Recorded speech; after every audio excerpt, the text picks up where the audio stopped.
You've had a number of high-profile stars in the movies that you've written. I'm going to name some: Tom Sizemore, Nicolas Cage, Danny Trejo, Alec Baldwin, Terrance Howard, just to name a few.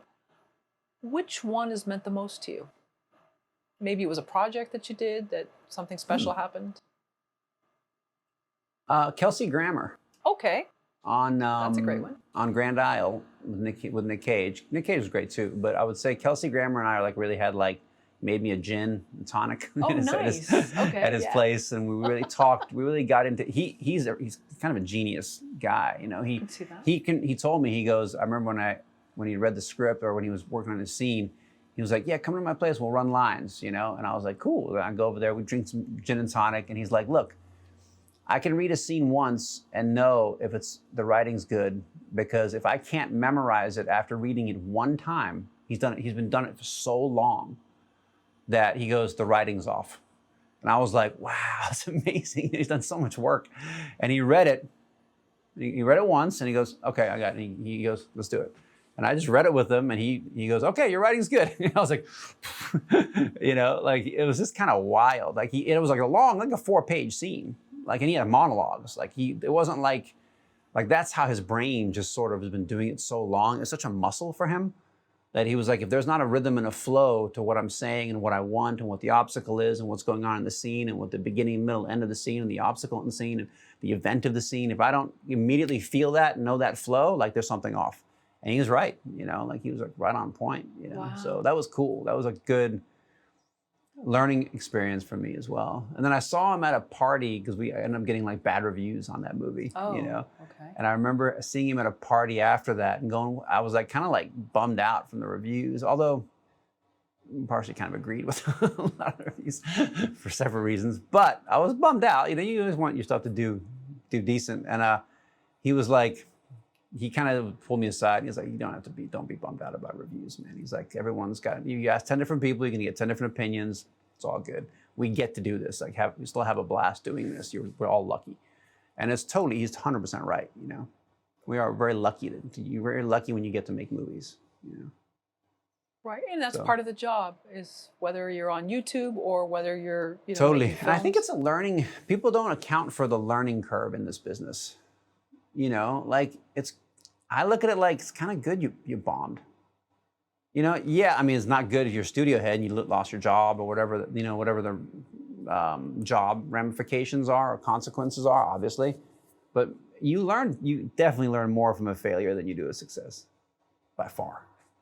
I mean, I can nitpick 20 different things that I learned from, you know, Grand Isle or from whatever movie, you know, that I feel like didn't quite meet its potential. So I don't look at those necessarily negatively. I look at them more as learning curves, you know, like learning, going, oh, okay, that didn't work because that's interesting. I won't do that again, you know.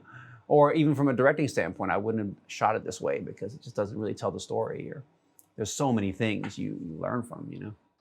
But do you keep that in mind when you're writing now? Like, whether it was Kelsey Grammer or not, that just, if an actor said to me, if I can't memorize this from reading it one time, then the writing's off?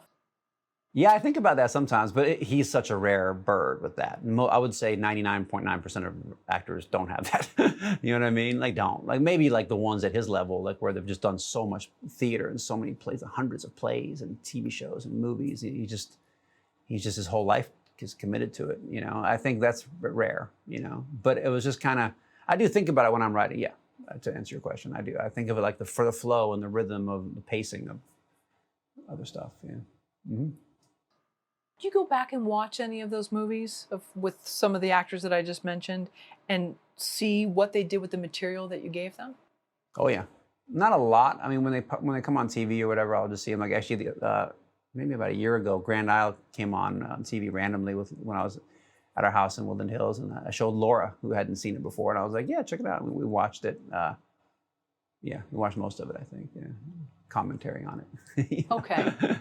Yeah, it's tough. You know, you're very vulnerable as a writer in the film world. It's not a writer's medium. You know, it's a director's medium. So you're at the mercy of whatever the director decides at the moment on set, you know, or in the editing room. You know, and if they decide to change stuff because they just think it's better, that's their taste and that's how they see things, and you may agree or disagree with it. So I would say to any writer, if you really want a certain vision to be met in your screenplay, direct yourself. It's the only way you will reach that. You know, sure, if you can get David, you know, Fincher to direct your film, and he'll do his thing on it still, which some of it, even that you might not agree with, you know. But I would say it's not. You can't be super pure, like a purist with it, because it's collaboration. You know? Sure. But even with the girl with the dragon tattoo or whatever, he directed one, and then there's like a German version, I think, or Swedish. Well, the Swedish was the original. Okay, right. Yeah, he did a remake of it. Some people love the original and don't like his, right? So I like both of them, but yeah. I'd like to see actually. The distinction, because one is very very Nordic in the way that it's portrays different things, and totally. So yeah. When you look back at those films that we were talking about with these different big name actors, are there any changes or adjustments to the movies that they made to your writing that sort of amaze you to this day or you're interested by? I think Nick Cage brought a certain kind of dark humor that he only understood, that I wrote, and nobody else really did. Even like the directors didn't really see the tone of what was in there. And Nick Cage really did. So like when Grand Isle came out at the screening on a big screen, the humor, the audience was cracking up the whole, for the first 30, 40 minutes of the movie. I thought it was like, they were literally like cracking up at Nick Cage and his delivery of like the tone of how he was delivering it, because it was, even though it was super dark, it was funny. Like it was meant to be a dark, you know, a vibe of a bit of a dark comedy. And I love that, because I was like, that's what, and nobody on set, no one saw that at all when we were shooting it. And I kept saying, that part's funny. And they were like, yeah, no, it's not. No, it's not. It's too serious. I'm like, you'll see. But here's the sad part. It only works on a big screen. It doesn't work on a small TV. So the tone, the humor doesn't really land as deeply as it does on the big screen, you know, and it's really unfortunate. Because you like the full intention of what you're going for from the writing standpoint, and the depth of that, and like the very specific tone of Nick Cage going, you know, seeing an unhappy couple in one moment and going, happiness, you know, and the way he does it, it's just so Nick Cage. It's great. It's funny, you know, but on a TV and with darker music and then dark, you know, the dark lighting, and it just doesn't. It's not funny. Yeah. Well, I watched, was it Renfield? And it was very violent. It was way too violent, but I thought the non-violent parts were excellent. I loved it was like this codependent relationship that he had with his vampire, Nicholas Hoult, and Nick Cage. He was the vampire boss that was like it was so great. I love Nick Cage. So funny, yeah. He's just such a true hardcore method, like loves acting. Like he lives for it, you know, and it's great. That really comes across, you know. Yeah, so I can see what you're saying about that, because he had a lot of elements of that in this role. Yeah, he took the heaviest moment and was a scene in the attic, and he even took those moments that are like super dark and he made them funny.